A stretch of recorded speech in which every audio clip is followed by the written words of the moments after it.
사랑하는 여러분, 요즘 여러분에게 있어서 중요한 일이 뭐가 있습니까? 요즘 여러분 삶에서 시급한 일은 또 뭐가 있습니까? 그리고 성도로서 여러분, 중요한 일은 뭐라고 생각하십니까? 또 성도로서 시급한 일은 또 뭐라고 생각하십니까? 제가 어쩌면 이 두 가지 질문을 드리는 이유는 우리가 급한 일이 중요한 일이라고 생각하는 경향이 굉장히 강하기 때문에 그렇습니다. 그런데 벌써 한 20년 가까이가 됐네요. 이 스티븐 콥이라는 작가이기도 하고 또 컨설턴트이기도 한 이 스티븐 콥이라는 사람이 쓴 유명한 자기계발서가 있습니다. 여러분 아시는 분도 다 아실 텐데 성공하는 사람들의 7가지 습관이라는 책입니다. 이 책은 제목처럼 성공하는 사람들은 습관이 있다는 거예요. 그런데 그 중에 중요한 7가지 습관에 대해서 다루고 있는 책인데, 그 중에 한 가지 습관이 뭐냐면 성공한 사람들을 보니까 급하지 않지만 중요한 일에 우선순위를 두고 노력한 사람들이 성공하더라 하는 거죠. 이것을 통해서 우리가 알게 된 게 있습니다. 저도 사실 이 책을 읽으면서 처음 알게 됐는데, 급한 일이 곧 중요한 일은 아니라는 거예요. 그러니까 급하지 않지만 중요한 일이 분명히 있다는 것입니다. 그리고 급하지 않지만 중요한 그 일들에 대하여 꾸준히 집중하고 또 꾸준히 노력하는 사람들이 결국은 소위 사람들이 얘기하는 성공이라는 걸 하더라 하는 것이죠. 저는 이 책을 읽고 굉장히 이제 벌써 오래전 일이지만 굉장히 이제 많은 걸 깨달았습니다. 그런데 사랑하는 여러분, 중요하기도 하고 또 늘 시급한 일이 있다면 여러분 어떻게 해야 됩니까? 물론 그런 일이 있다면 우리는 이 일들에 대해서 우선순위를 둬야 할 것입니다. 무엇보다도 이 일에 대해서 굉장히 이제 애를 쓰고 노력해야 되겠죠. 그런데 늘 시급하고 늘 중요한 일이 뭐가 있을까? 사실 언뜻 잘 떠오르지 않습니다. 사랑하는 여러분, 그렇다면 성도인 우리에게 늘 중요하고 늘 시급한 일은 뭐라고 생각하십니까? 이런 게 있기는 하다고 생각하십니까? 우리가 신앙생활 할 때 늘 중요하고 늘 시급한 일이 뭘까? 오늘 우리가 읽은 이 본문은 바벨론에 잡혀갔던 이스라엘 백성들이 두 번째로 예루살렘으로 돌아오는 2차 귀환과 관련된 말씀입니다. 오늘 말씀에 보면 이 2차 귀환자들이 아하와 강가에 모여 있음을 우리는 보게 됩니다. 아하와 강이 어디냐 하는 것은 오늘 사실 정확하게 그 위치가 알려져 있지는 않지만 이 아하와 강이 바벨론 지역의 위치에 있었던 것은 너무 분명해 보입니다. 에스라 7장 9절의 말씀에 보시면 아닥사스다 왕 제7년 첫째 날 초하루에 바벨론에서 길을 떠났다 이렇게 하고 있습니다. 그러니까 2차 귀환자들이 바로 이때 바벨론을 떠났다 이렇게 얘기하고 있는데, 31절에 보시면 오늘 8장 31절에 보시면 첫째 달 12일에 아하와 강을 떠나 예루살렘으로 갔다 이렇게 기록하고 있습니다. 그래서 이 2차 귀환자들이 이 아하와 강가에서 최대로 치면 약 한 12일 동안 이 강가에 머물렀다는 것을 우리가 알 수가 있습니다. 그러면 여기 왜 12일 동안 있었을까? 왜 그럼 처음 아하와 강가에 모였을까? 보면 15절에 보시면 8장 15절에 보시면 에스라가 아하와 강가에서 3일 동안 백성과 제사장들을 살폈다 이렇게 말씀하고 있는데요, 아마 이곳에서 집결해서 이제 예루살렘으로 가려고 아마 최종적인 점검을 하기 위해서, 귀환자들을 최종적으로 점검하기 위해서 아마 여기에 모였던 것으로 보입니다. 그런데 오늘 21절에 우리가 그때에 내가 이렇게 이제 시작하고 있는데요, 그러면 여기서 이때는 어떤 때를 가르치냐면 바로 에스라가 아하와 강가에서 백성과 제사장들을 이 3일 동안 이렇게 살폈는데, 그러니까 귀환자들에 대해서 이렇게 쭉 점검을 했는데, 점검을 했더니 그 중에 레위 자손이 한 명도 없다는 걸 알게 됩니다. 그러니까 다른 지파들도 아니고 레위 자손이 한 명도 없다는 걸 알게 되고, 그래서 이 에스라가 뭘 하냐면 사람들을 보내가지고 하나님의 성전을 위하여 섬길 자들을 데려오게 합니다. 그 1차 사람들이 누굽니까? 레위인들이죠. 레위인들을 이제 모집합니다. 그리고 오늘 보면 느디님 사람 중 성전 일꾼 220명을 이 2차 귀환하는 이 행렬에 합류를 시키게 됩니다. 오늘 이 21절에 말씀하시는 그때는 바로 아우와 강가에 모여서 최종 점검을 하고 난 뒤에 레위인이 없다는 사실을 알고 하나님의 성전을 섬길 자들을 다시 모집해서 2차 귀환 자들의 행렬에 합류를 시킨 바로 그때를 얘기합니다. 이때 오늘 우리가 읽은 이 말씀이 이제 시작이 되는 거죠. 오늘 말씀의 배경이 바로 그때란 것입니다. 그럼 우리가 좀 놀라운 사실이 있죠. 왜 그러면 2차 귀환자들의 처음에 레위인들이 한 명도 없었을까? 레위인들은 누구보다도 하나님의 성전을 섬기고 하나님을 믿는데 앞장서는 사람들인데 왜 이들이 한 명도 없었다는 건 굉장히 심각하지 않습니까? 그런데 왜 이들이 합류하지 않았을까? 물론 1차 귀환자들 명단에도 상대적으로 레위인들의 숫자가 굉장히 적습니다. 그런데 2차는 아예 한 명도 원래는 없었다는 거죠.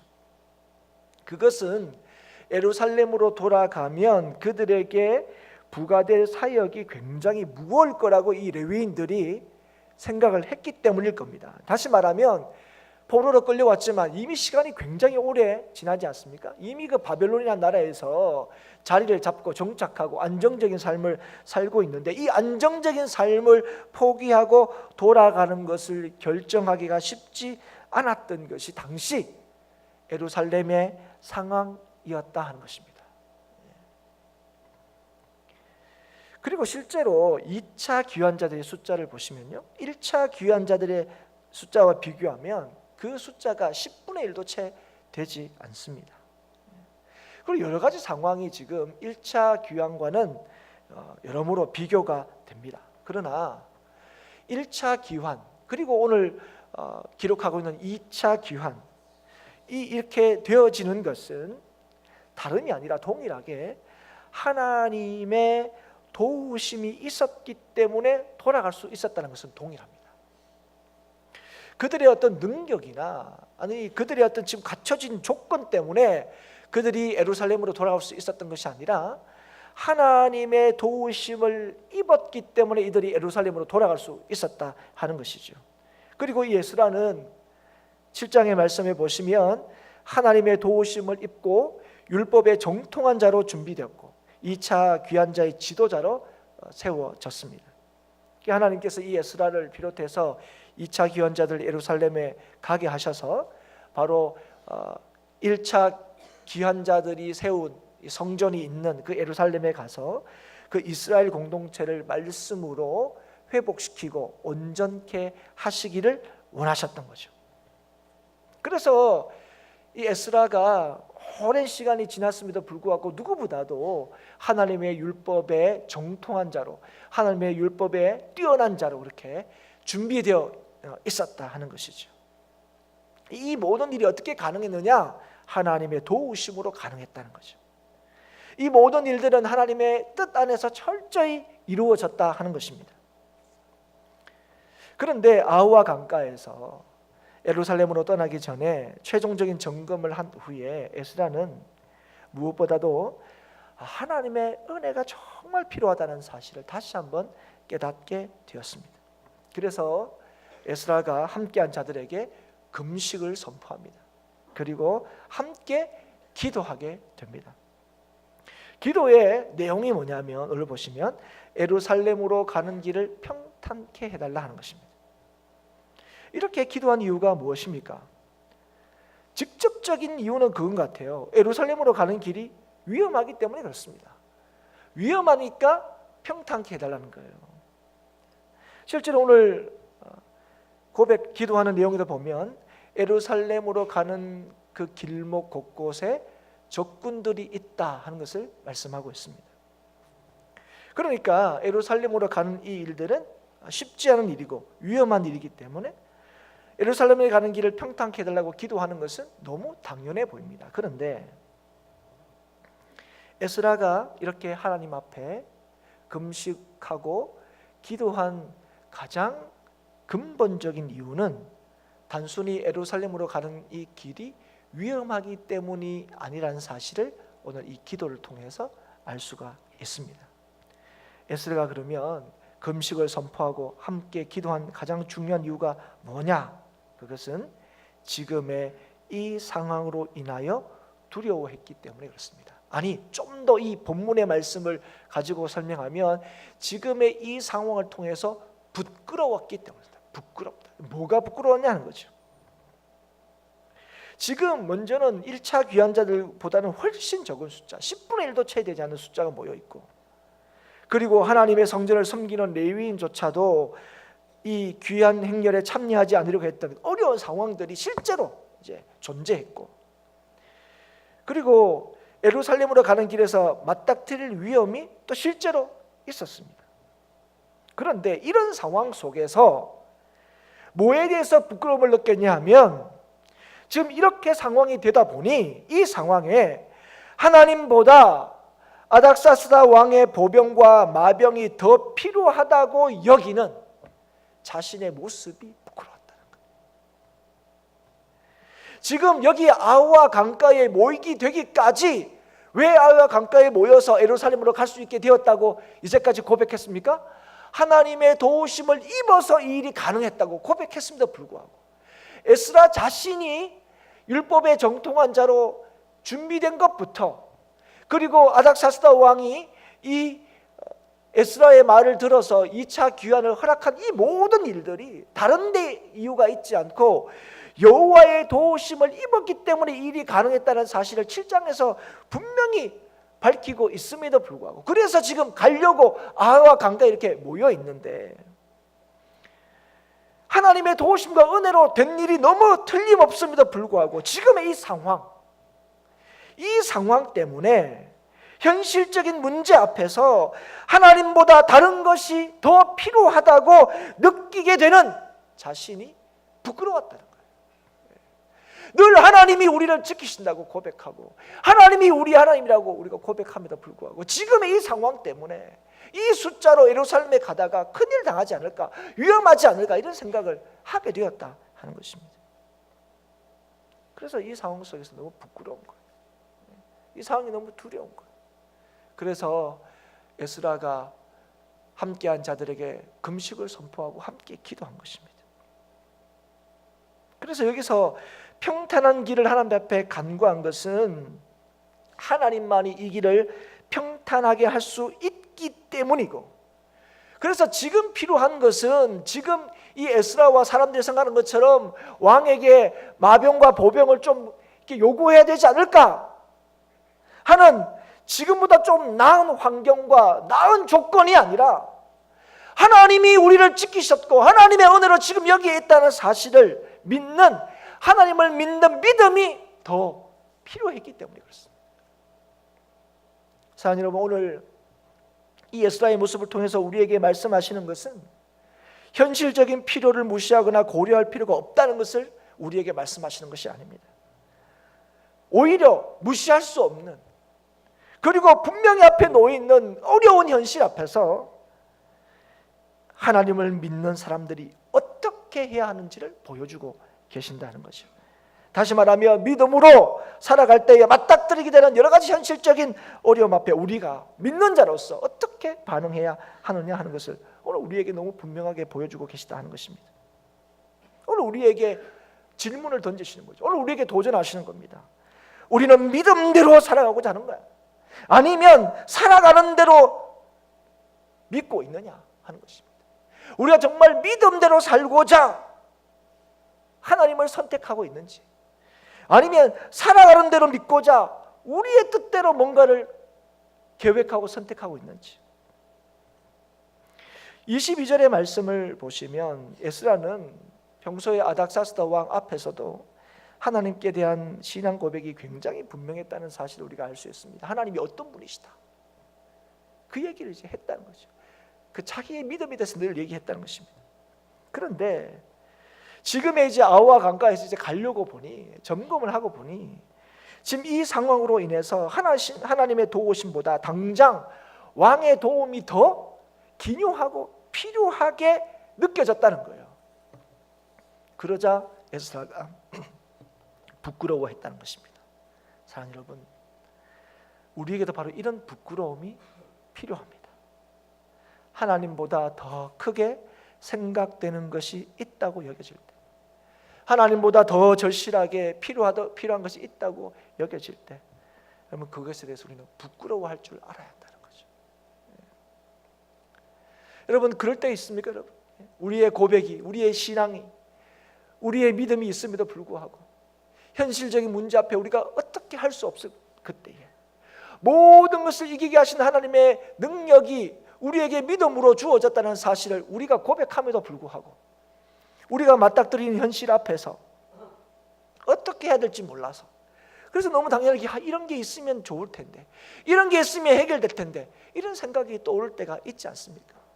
오늘 이 에스라처럼 왕이 좀 도와주면 좋을 텐데 하는 생각처럼 말입니다. 그런데 이런 상황 속에서 에스라가 어떻게 했다고요? 부끄러워했다고요. 여러분, 저와 여러분에게는 오늘 이 신앙생활에서 이런 부끄러움들이 있습니까?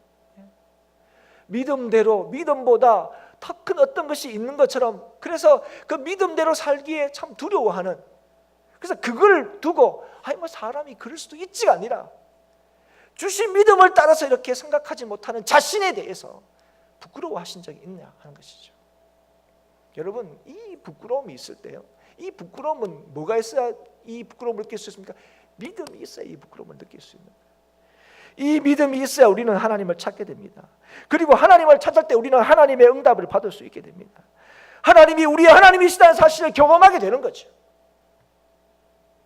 사랑하는 여러분, 우리의 신앙생활은 신앙과 생활이 아닙니다. 무슨 말이냐면 신앙과 생활을 분리해서 생각할 수 없는 거예요. 신앙 따로 생활 따로일 수가 없습니다. 그래서 우리의 믿음이라는 것은 바로 우리의 삶에서 우리가 사는 이 현실에서 확인되고 드러나는 거예요.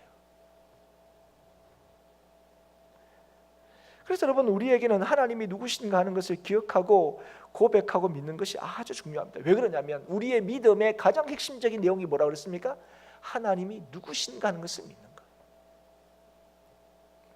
그래서 하나님께서 우리에게 계시를 통해서 가르치고자 하시는 것, 계시를 통해서 알게 하시고자 하시는 것, 계시를 통해서 우리에게 믿게 하시는 가장 중요한 것이 뭔지 아십니까?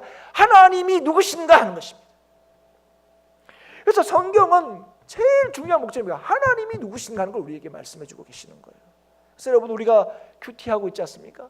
큐티할 때마다 제일 먼저 주목하여 그 말씀을 통하여 우리가 알고자 하는 것이 무엇입니까? 이 말씀 속에 나타난 하나님이 어떤 분이신가? 이 말씀 속에서 하나님이 어떤 일을 행하신 분이신가?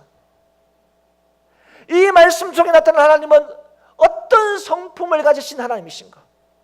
그걸 사실은 우리가 말씀을 통해서 제일 먼저 알아가고자, 발견하고자 예를 쓰는 거예요. 그걸 말씀을 읽는, 말씀을 대하는 아주 바른 태도인 거죠. 나한테 필요한 말씀이 뭐냐? 느껴지는 대로, 눈에 띄는 대로 그 말씀을 묵상하는 것이 큐티의 본래적인 목적이 아니고, 큐티는 좀 짧은 본문 말씀을 통해서 그 말씀에 담겨진 하나님께서 우리에게 말씀을 주신 본래의 목적, 하나님이 누군지를 알아라는 거예요. 발견하라는 거예요. 깨달아라는 거예요. 그걸 깊이 그 말씀을 일정한 시간 동안에 묵상함으로 통해서 하나님이 어떤 분이신가 하는 것을 알아가는 거예요. 기도하면서 하나님이 어떤 분이신지를 알게 해달라고 기도하면서 그 말씀을 대하는 것입니다. 그리고 그 하나님이 누구신지를 우리가 분명히 알 때 뭐 하게 되는지 아십니까? 기도하게 되는 거죠. 여러분, 큐티 앞쪽에 보시면 큐티하는 방법, 아니면 이번 주에 뭐 큐티가 뭐냐 이런 이제 이 주보에도 나와 있는데요. 여러분, 하나님이 누구신지를 알게 되면 반드시 뭐 하게 되냐면 기도하게 되어 있습니다. 왜 그러냐면 우리가 살아가면서 눈에 보이지 않지만 영원하신 하나님보다는 영원하지 않지만 눈에 보이는 세상이 더 분명한 것처럼 느껴지기 때문에 그래요. 우리가 하나님 이렇게 고백하지만 눈을 떠서 보는 이 세상이 더 힘있어 보이기 때문에 그렇습니다. 에스라가 바로 그랬죠. 자신을 도우셔서 지금 있게 하신 분이 하나님이시다 하는 고백을 했음에도 불구하고 당장 적군을 막고 우리를 도울 보병과 마병이 더 힘있어 보이는 것, 그것이 실제로 우리를 도울 수 있는 것처럼 생각한 것처럼 우리도 그렇다는 거예요. 하나님이 모든 걸 다 책임지신다, 하나님이 우리 하나님이시다 이렇게 고백함에도 불구하고 눈에 보이는 것들이 더 힘있어 보여서 그걸 의지하고 싶은 생각들에 늘 미혹되기 때문에 그런 위험에 노출되어 있기 때문이었습니다. 그래서 하나님 말씀을 늘 볼 때마다 우리는 뭐 하게 됩니까? 하나님만이 이 모든 것을 하십니다 하는 걸 알게 되는 거예요. 그렇기 때문에 성도에게 있어서 가장 중요하고 가장 시급한 일은 뭐냐? 바로 기도하는 일입니다. 기도하는 일이 어떤 일입니까? 하나님을 믿는 일이죠. 여러분, 우리가 기도는 성도에게서 중요하다, 여기 대해서는 아무도 이의를 제기할 분이 없을 겁니다. 기도만큼 성도에게 중요한 일이 없느냐? 기도는 중요하다 이렇게 얘기합니다. 그런데 기도가 그럼 늘 성도에게 시급하냐? 여기에는 조금 생각을 달리하시는 분이 많이 있어요. 기도가 시급할 때가 있다. 언제입니까? 우리의 상황이 긴급할 때. 우리가 그렇게 이해하죠. 그러나 사랑하는 여러분, 기도는 어떤 상황에 의해서만 긴급하게 되는 것이 아니라 기도는 성도에게 있어서 늘 시급한 일이라는 사실을 아셔야 합니다. 왜냐하면 우리가 하나님을 믿고 인정할 때에 하나님의 일하심과 도우심을 볼 수 있기 때문에 그렇습니다. 사랑하는 여러분, 우리가 고백하잖아요. 우리가 오늘도 숨쉬고 호흡하는 것도 하나님의 은혜가 아니면 안 된다. 우리가 이거 고백하잖아요. 우리의 걸음걸음도 다 하나님께서 지켜주셔야 된다. 우리가 다 그렇게 고백하잖아요. 그렇다면 이 고백이 뭐를 의미하는 겁니까? 우리의 걸음걸음도 하나님의 도우심이 없으면 못 내린다는 거예요. 하나님이 함께 하시지 않으면 우리가 주님의 걸음을 내딜 수 없다는 거예요. 하나님이 함께 하시면 우리는 하나님을 쫓을 수 없다는 겁니다. 주의 길을 갈 수 없다는 거죠. 오직 하나님의 사로잡힌 자만이, 하나님을 믿는 자만이 하나님의 사명을 감당할 수가 있다는 것입니다. 그래서 믿지 않는 자, 그리고 기도하지 않는 자는 하나님의 일을 할 수가 없습니다. 하나님의 일은 하나님만이 할 수 있는데 하나님께서는 오늘도 믿는 자를 통하여 하나님의 일을 이루시는 거예요. 오늘 성도와 교회가 하나님 우리가 주의 일을 하게 해주십시오 이렇게 얘기하는데 우리의 모습들 한번 보십시오. 하나님의 일을 할 만한 사람인지 아니잖아요. 그런데 왜 우리가 이렇게 기도할 수 있습니까? 왜 이렇게 얘기할 수 있습니까? 그것은 믿는 자를 통하여 역사하신다는 사실을 우리가 믿기 때문에 그렇습니다. 가지고 있는 능력이나 갖춰진 조건에 의해서 우리가 하나님의 일을 할 수 있는 것이 아니라 믿음에 의해서 하나님의 일이 이루어지기 때문에 그렇습니다. 기도라는 게 뭐냐? 바로 이걸 믿고 인정하는 거예요. 하나님만이 하나님의 일을 하신다는 거죠. 하나님만이 하나님의 일을 이루신다는 거죠. 누구를 통해서 이루신다고요? 오늘도 기도하는 자, 하나님을 믿는 자를 통해서 일하신다는 거예요. 그래서 기도는 다른 것이 아니고 하나님을 믿는 일입니다. 그리고 하나님께서 우리를 통하여 틀림없이 일하신다는 사실을 인정하는 일이 바로 기도인 것이죠. 그럴 때 성도는 하나님의 도우심을 볼 수가 있습니다. 하나님께서 우리 하나님이시다, 우리에게 주신 믿음의 능력을 볼 수가 있는 거예요. 에스라와 2차 귀환자들이 아하와 강가에서 금식하고 함께 기도한 후에 31절에 보시면 예루살렘을 향해 떠나게 됩니다. 그리고 주신 믿음을 따라 예루살렘으로 갈 수 있었다 얘기합니다. 그런데 31절 하반절에 보시면 우리 하나님의 손이 우리를 도우사 대적과 길에 매복한 자의 손에서 건지신지라. 사랑하는 여러분, 이 말씀을 통해서 우리가 알 수 있는 게 무엇입니까? 예루살렘에 가는 길에 대적과 매복한 자를 만나지 않았다는 얘기입니까? 어려움이 없었다는 얘기입니까? 기도한 대로 평탄했다는 겁니까? 그렇지 않습니다. 대적과 매복자의 손에서 건지셨다는 말이 무엇입니까? 대적들의 공격이 있었다는 거예요. 매복자들을 통하여 어려움을 겪었다는 겁니다. 그래서 하나님의 도우심이 필요했다는 거예요. 어려움들이 분명히 있었습니다. 위험한 일이 있었습니다. 그러나 그 어려움과 위험이 예루살렘으로 가는 그들을 막을 수가 없었다는 거예요. 이유가 무엇이었습니까? 하나님께서 그들을 도우셨기 때문에 그렇다는 거죠. 사랑하는 여러분, 하나님께서 도우시는 인생, 그 인생은 하나님의 뜻을 이루는 인생입니다. 하나님이 도우시는 인생이 뭐냐면 하나님의 역사를 감당하는 인생이는 거예요. 여러분, 우리가 하나님 우리를 도우십시오 얘기하잖아요. 하나님이 우리를 도우심으로 우리의 삶에서 이루어지는 게 뭔지 아십니까? 하나님의 뜻과 하나님의 역사라는 것이죠. 그래서 여러분, 하나님의 도우심을 구하는 사람, 하나님의 도우심을 확신하는 사람들의 삶의 목표는 자신의 뜻과 계획에 있지 않습니다. 하나님의 뜻에 있는 거죠. 그래서 여러분, 하나님의 뜻을 따라서 살고자 하는 것이 내가 오늘도 하나님의 부르심을 받은 이유와 목적이라는 사실을 확신하는 자들은 그래서 두려움이 없는 겁니다. 이 일은 하나님께서 하시는 일이기 때문에. 그래서 그 인생은 실패가 없는 것입니다. 그래서 하나님을 믿고 말씀을 확신한 자들은 담대할 수가 있는 것이죠. 용기를 낼 수가 있는 거죠. 그리고 승리를 확신하며 이기게 하시는 하나님의 역사를 보게 된다 하는 것입니다. 오늘 2차 귀한 자들이 아하와 강가에서 떠나서 예루살렘에서 도착하는 모습을 통하여 우리에게 보여주시는 하나님의 역사이십니다. 사랑하는 여러분, 우리도 살아가면서 아하와 강가에서처럼 우리의 연약함과 부족함을 확인할 때가 있습니다. 그래서 하나님의 도우심으로 아하와 강가에 모였음에도 불구하고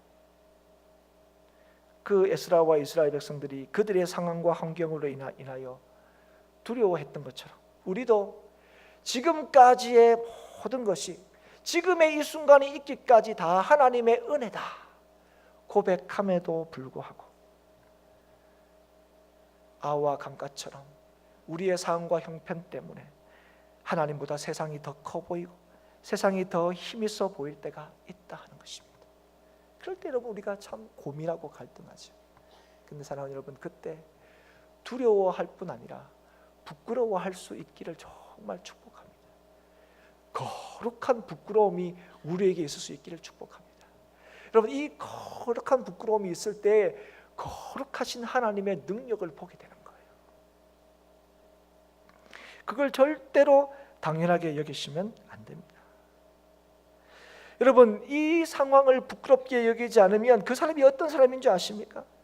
하나님의 뜻보다 자신의 뜻에 우선하고 중심하며 살고 있다는 증거예요. 뭐 그럴 수도 있는 거지 뭐. 믿음대로 어떻게 다 살아. 뭐 지금 이 상황에서 뭐 지금 하나님보다 뭐 이게 더 중요하게 생각되는데 뭐 그렇거든요. 지금 당장 있으면 되는 건데. 사랑하는 여러분, 잘 기억하셔야 됩니다. 지금 우리가 당장 잘 살고 문제가 없으면 부끄럽지 않은 게 아닙니다. 괜찮은 것이 아닙니다. 믿음대로 살지 못하는 내 상황과 내 믿음의 부족함과 믿음 없음에 대하여 부끄러워하는 것, 그것이 여러분 괜찮은 겁니다. 여러분, 그럴 때에 우리가 뭐 할 수 있는 겁니까? 하나님의 은혜와 능력을 구할 수가 있습니다. 여러분, 우리의 능함과 자랑과 강함은 우리에게 어떤 능력이 있느냐가 거기에 있지 않고 하나님을 믿는 믿음에 있습니다. 사랑하는 여러분, 이것을 확인하고 다시 확신한 곳이 어디였습니까? 아하와 강가였습니다. 그곳에서 하나님을 향한 온전한 마음이 있었습니다. 그곳에서 그래서 하나님을 향한 간절한 부르짖음이 있었습니다. 그리고 그곳에서 하나님의 응낙하심을 입었습니다. 그래서 그들은 주의 주시는 믿음을 가지고 담대하게 용기를 가지고 예루살렘을 향하여 떠나갈 수가 있었던 것입니다. 사랑하는 여러분, 오늘 우리의 삶에도 우리 교회에게도 이 아하와 강가가 있어야 합니다. 이 아우와 강가에 있어서 세상이 우리를 두렵게 하고 우리의 믿음 없음 때문에 그래서 때로 부끄러운 그곳에서 낙심하고 절망하는 것이 아니라 지금까지 우리를 도우신 분이 하나님이시고 지금도 우리를 도우실 수 있는 분은 하나님밖에 없으며 앞으로 영원토록 우리를 책임질 수 있는 분도 하나님밖에 없다는 사실을 다시금 기억하여서 그 부끄러운 마음으로 하나님 앞에 간절히 기도할 때에 하나님께서 그 기도하는 자를 통하여 하나님의 역사를 이루실 것을 믿습니다. 사랑하는 여러분, 오늘 여러분 무엇을 하나님 앞에 기대하십니까? 여러분 하나님 앞에 무엇을 간구하고 계십니까? 혹시 우리는 하나님의 은혜와 능력보다는 당장 눈앞에 있는 보병과 마병이 우리의 삶을 안전하게 지켜줄 수 있는 것처럼 이게 없어서 우리가 하나님을 제대로 못 믿는 것처럼 여기며 살고 계시지는 않으십니까? 믿음대로 살려고 하는 이 몸부림 때문에 믿음대로 살지 못하는 나 연약함 때문에 부끄러워하고 그래서 하나님 앞에 내 연약한 모습, 부족한 모습을 하나님 앞에 아뢰고 맡기기보다는 내 생각과 내 뜻대로 이렇게 해나가는 것이 능력이 있는 것처럼 여기고 계시지는 않습니까? 사랑하는 여러분, 주님 안에서만 은혜와 평강이 있습니다. 우리를 지으시고 세상을 다스리신 하나님께서 주님 안에서만 인생의 은혜와 평강이 있다고 선언하셨습니다. 오늘 그 은혜와 평강을 주님 안에서 우리에게 주셨습니다. 그걸 믿는 사람들이 저와 여러분입니다. 사랑하는 여러분, 오늘 우리에게 이 아와 강가가 있어야 될 줄 믿습니다. 여러분, 믿음으로 늘 이 상황들을 보고 믿음으로 지금 우리의 현실을 봐서 현실대로 믿어가는 신앙이 아니라 믿음대로 이 현실을 살아가고자 하는 몸부림과 애씀이 그렇게 되지 않을 때 다가오는 거룩한 부끄러움이 저와 여러분에게 있을 수 있기를 축복합니다. 그럴 때 하나님께서 역사하십니다. 그럴 때 하나님께서 함께 하십니다. 그럴 때 우리의 인생이 절대로 실패하지 않습니다. 이스라엘 백성들이 바로 그것을 보여줍니다. 그들에게 어려움이 있었습니다. 대적들의 공격이 있었습니다. 매복자들이 공격했습니다. 그럼에도 불구하고 하나님의 도우심을 입었기 때문에 주께서 허락하신 그 길들을 막을 수가 없었습니다. 주의 뜻을 하나님께서 그 믿음 있는 자를 통하여 하나님께 구하고 찾는 자를 통하여 이루신 것을 오늘 우리에게 보여주고 계신 것입니다. 사랑하는 여러분, 이 은혜가 저와 여러분에게 우리 행복한 교회에 있을 수 있기를 주의 이름으로 축복합니다. 하나님이 누구신지를 기억하십시오. 우리가 믿는 하나님, 하나님께서 찾아오셔서 우리에게 하나님이 누구신지를 알게 하시는 그 하나님만이 우리가 믿고 의지하고 붙들 수 있는, 우리 인생을 책임질 수 있는, 영원토록 지킬 수 있는 유일한 분이라는 사실을 깨달아서 오늘도 주신 믿음을 따라서 살아가는 저와 여러분이 될 수 있기를 다시 한번 주의 이름으로 축복합니다.